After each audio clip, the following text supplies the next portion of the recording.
उद्यमेन हि सिद्ध्यन्ति कार्याणि न मनोर्थै नहीं सुप्तस्य सिंहस्य प्रविशन्ति मुखे मृगः। यानी कि उद्यम से, परिश्रम से ही सारे कार्य सिद्ध होते हैं, केवल मन की इच्छा से नहीं। जिस तरह सोए हुए शेर के मुंह में भी हिरन प्रवेश नहीं कर सकता, उसे भी मेहनत करनी पड़ेगी, शिकार करना पड़ेगा, तभी उसके मुख में भोजन आएगा। ठीक उसी तरह हर इंसान को समाज में एक उठना पड़ेगा, मेहनत करनी पड़ेगी, तभी उसके पास खुशियाँ आएंगी।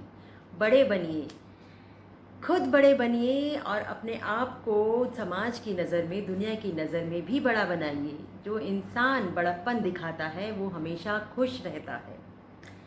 एक कहानी सुनाती हूँ। एक बार एक इंसान बड़ा ही दुखी था, बहुत परेशान। उसने सोचा कि चलो थोड़े दिन के लिए यहाँ से चलता हूँ और गुरुजी के आश्रम में जाकर उनसे बात करता हूँ, मन की थोड़ी शांति मिलेगी। गुरुजी के आश्रम में गया और उनसे कहा, गुरुजी मैं बहुत परेशान हूँ, मुझे ऐसा लगता है कि कोई मुझ पर विश्वास नहीं करता और सब मुझे ठगने की कोशिश करते हैं। चाहे वो ऑफिस में हो तो वो भी लेबर जो है वो मुझे ठगने की कोशिश करती है। मैं कहीं इधर उधर होता हूँ तो पीछे से काम चोरी करते हैं, तो मैं कितना ध्यान रखूँ। घर पे जाता हूँ तो बीवी की अलग फरमाइशें, बच्चों की अलग फरमाइशें। मैं सिर्फ मेहनत ही करता रहूँ, कमाता ही रहूँ, अपने लिए मेरे पास कुछ नहीं है, ऐसे ही मर जाऊँगा शायद। तो गुरुजी कुछ उपाय बताइए। गुरुजी ने कहा, बहुत दिनों बाद आए हो तो थोड़ा आराम करो, 2-4 दिन यहाँ रहो, मैं तुम्हारे से बात करूँगा आराम से।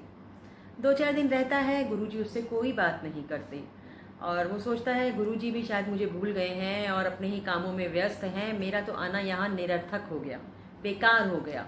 वापस जाना ही ठीक है भाई, काम धंधा नहीं करूँगा तो कैसे कमाऊँगा, कैसे खिलाऊँगा। उलझनों में, परेशानियों में सोच ही रहा होता है कि तभी आकर एक शिष्य उसको बताता है कि गुरुजी ने एक सभा रखी है, प्रवचन रखा है और सबको सभागार में एकत्रित होने के लिए कहा है। जाता है, बहुत सारे लोग बैठे होते हैं, सब शिष्य गुरु भाई बैठे होते हैं और भी समाज के लोग आए हुए होते हैं। वहाँ पर गुरुजी एक कहानी सुनाना शुरू करते हैं।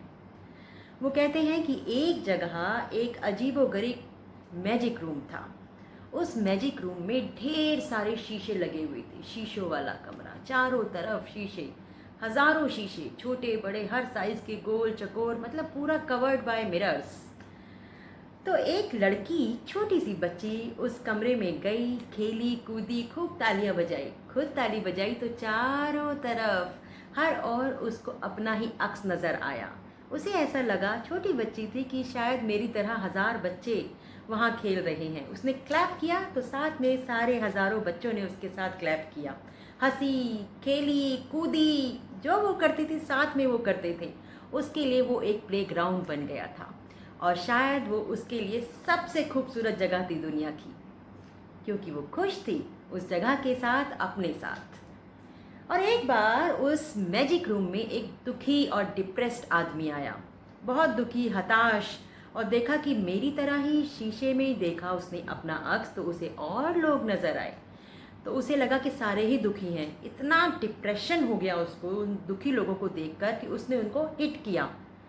अब भैया शीशे वाला कमरा था, वहाँ हिट किया तो उसके यहाँ चोट लगी और उसको लगा सब उसे हिट कर रहे हैं वापस, तो उसने ऐसे किया। शारीरिक चोट नहीं लगी लेकिन मानसिक चोट लगी। उसे दुनिया से और नफरत हो गई। मतलब जैसा देखोगे वैसा ही दिखेगा, जैसा बांटोगे वैसा ही मिलेगा, जैसा दुनिया को दिखाओगे वैसा ही दुनिया भी आपको दिखाएगी। जो दोगे यूनिवर्स आपको वही वापस देगा। तो जब हम इतना सोच सकते हैं, इतना समझ सकते हैं, तो क्यों ना कुछ अच्छा बांटें, अच्छा सिखाएं और अच्छा ही दुनिया से प्राप्त करें। खुशी वो खूबसूरत चीज़ है जो आप दोगे तो बढ़ेगी, कभी ख़त्म नहीं होगी। और अगर कोई आपसे उम्मीद करता है, चाहे वो आपकी ऑफिशियल जगह पर हो, आपके ऑफिस में हो या आपके घर पर हो, तो वो आपके लिए कुछ डिमांडिंग नहीं है, वो आपसे प्यार करता है, आपसे लगाव रखता है। और ये कर्तव्य है। जैसे औरत घर में खाना बनाती है तो उसका क्या आपसे सेल्फिश मोटो हो सकता है, वो अपनी ड्यूटी समझती है, अपनी रिस्पॉन्सिबिलिटी समझती है और आपको खुश करने के लिए चाहे उसे रसोई में 10 घंटे फालतू लगाने पड़े, लेकिन बेहतरीन से बेहतरीन खाना आपकी खिदमत में पेश करती है। ठीक उसी तरह आपकी ड्यूटी है, आप बाहर जाते हैं, अच्छा काम करके आते हैं। अगर बच्चा किसी खिलौने की फरमाइश करता है या अगर बड़ी क्लास में है तो किसी कोर्स को ज्वाइन करने की फरमाइश करता है, या बीवी एक अच्छी साड़ी की फरमाइश करती है, तो ये उसकी कोई नाजायज़ मांग नहीं है। आप उसको प्यार दीजिए, वो आपको प्यार देगी। दुनिया है ही गिव एंड टेक का नाम। तो भाई ये है उस कहानी का सार। उस बंदे की आंखें खुल गई, उसको डिप्रेशन से बाहर आने में कुछ चंद ही पल लगे होंगे, उसे गुरुजी की सारी बात समझ में आ गई। तो बस मैं यही कहना चाहती हूँ कि यूनिवर्स वही देता है जो आप यूनिवर्स को या दुनिया को या पूरे संसार में बांटना चाहते हैं। तो अगर अच्छा चाहिए तो अच्छा बांटिए, मीठा चाहिए तो मीठा बोलिए। अगर आपको मेरी बातें अच्छी लगती हैं तो मेरे चैनल डार्क टू लाइट को लाइक कीजिए, सब्सक्राइब कीजिए, मेरे कंटेंट्स को, मेरी स्टोरीज़ को शेयर कीजिए। और आपको भी अगर कुछ अच्छी बातें लगती हैं तो आप मेरे साथ कमेंट बॉक्स में उन्हें शेयर कर सकते हैं। इस मंच पे हम उनको सबके साथ साझा करेंगे, पूरी दुनिया को आपकी बातें बताऊंगी।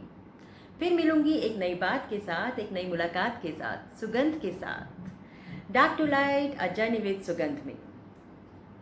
नमस्कार।